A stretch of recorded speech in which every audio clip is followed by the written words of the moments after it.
questions. Yeah, so the Grown Tokes videos. Can of college, people just starting out and doing a little something for themselves. And, you know, there's nothing I could tell big people with big operations. You know, you're going to have people with big operations that some can't tell them anything. But then you have some veterans who know that an old lady like me is a place where you can get some home basic necessities that other people are never in a million years plus one going to find in a book. Ooh, oh yeah, what a night. It's going to be bomb, educational, and it's going to be real. And it's going to be so amazing that one of the privileged people that catch on to this and start coming to watch and listen to me are going to compile all this information I give up, and they're going to ball out on it. I'm not going to see a dime. If it happens to be a good human being that they got a hold of it, I might be wrong about that last part, but chances are most people are sociopaths. They're going to steal the information and share it with you like they made it up. Let that be a tag. That's a tag. Tell us about the first time you ever broke your glassware. So I got me another one. And with it as a freebie came, you know, it comes with everything now. You know, 5 feet of Hempwick. So, you know, I've seen it a million times. I've seen people use it, but it's like, in my head, it's a whole nother step. It crackifies the experience. You know how I told you guys I feel like dabbing or whatever is like, you crackifying the experience. I feel like, you know, you holding stuff up. It's different than flour. I don't care. Anyway, that could be my old lady talking because I said the exact same thing about Hempwick. I was like, it's a whole extra step. I was like, what do you got? I thought it just, maybe it lights by itself and you just do it, put it on there. Okay, fine. You know, and then that way you don't have the butane or whatever. Okay, fine. But no, it's not that. You have to take the actual butane lighter that you were lighting it with and light that whole separate string. A loose-ass string, I might add. Then you have to take that, hoping you can keep it lit, and put it on your shit. Touch it to your shit. That was my impression. You know, all around, I see people moving it, and they got to poke and shit. Then, while you're inhaling, you have to look and make sure that this flame is not still going, lest you waste your little nice little setup here. And if it is still going, you don't know whether to finish clearing and use that exhale to blow it out with, or just shake it. The common consensus is to just shake it. So you inhaling and shaking at the same time, not sure if it's going to actually go out, but you inhaling, so you busy. You just got to keep shaking till you see the look, till it's go out. Then you exhale. And as you exhale, you just want to sit the damn thing down, but don't do that because that little red cherry might still be there. And whatever you sit it on, you know, could be a whole different problem. And your reaction time is not at its best right now, quite honestly. So you don't want to start a fire. You really don't. And like I was saying, it's a whole nother added step. Light the thing, and then take the thing you letting in there. So you still use the lighter along the way. So, you know what? I'm going to let the millennials have it. You can enjoy this. I'm sure it's a practice that's been going on for centuries. Y'all want to take ownership of it, go ahead. Either way, it's still an extra step. I mean, how much butane do you think you're inhaling using the lighter after all? So anyway, needless to say, in my new glasswares came 5 feet of Hempwick. And I used it once I found the end of it.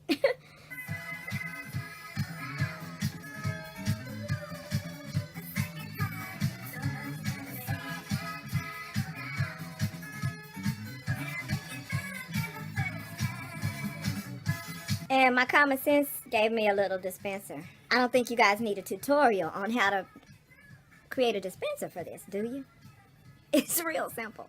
I just used the little candy container, and I just have it sticking out the side. It's not complicated. But I bet somebody has a 15-minute video on how to use Hempwick, on making a dispenser for Hempwick. When all you have to do is just empty a cute little thing and put it in.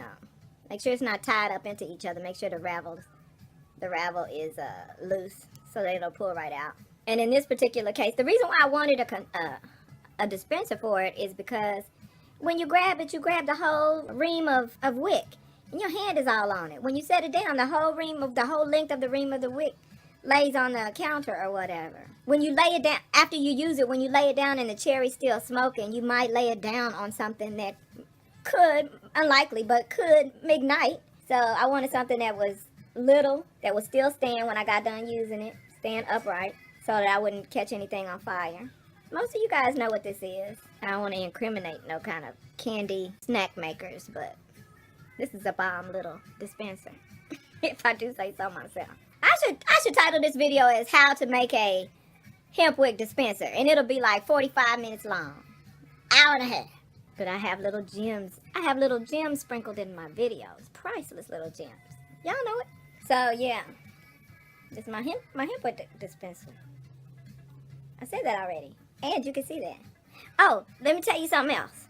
You rookie Hempwick users, like I'm a pro. Okay, you rookie Hempwick users. When you use it, you just heard me talking about people poking in and going all around the bowl. It's not necessary. Say you have a bowl. When you get your Hempwick lit, all you have to do is hold it over the top. If you want to move it around, you can. But you don't have to stick it in there. When I see people do that, sticking it all down in there, I wonder what do y'all be doing? What do y'all be doing? Especially someone that act like I'm an avid, Hempwick user. I've always used Hempwick like forever and a day. Since God created it. Since inception. Like, what do y'all be doing? So actually, the same is true for the lighter, because all it is a matter of you inhaling the air, so the air is going to pull the flame down into the bowl. Yeah, you light it, and once it's lit, you can hold it over the top and move it around in a circle at best. You don't have to poke down in there. What are you digging for, girl? Want us to think that you invented the use of Hempwick. My apology goes out to millennials who are going on and on and on about how much better the flavor is. And okay, you don't have to worry about the butane in your lungs, but again, how much butane how hard was you sucking when you put the flame up there? You wasn't sucking up all that butane up out of that lighter. Although I know ultimately in the end, better none at all than just a little bit of that might or might not be harmless. I get it. I don't have a problem with that.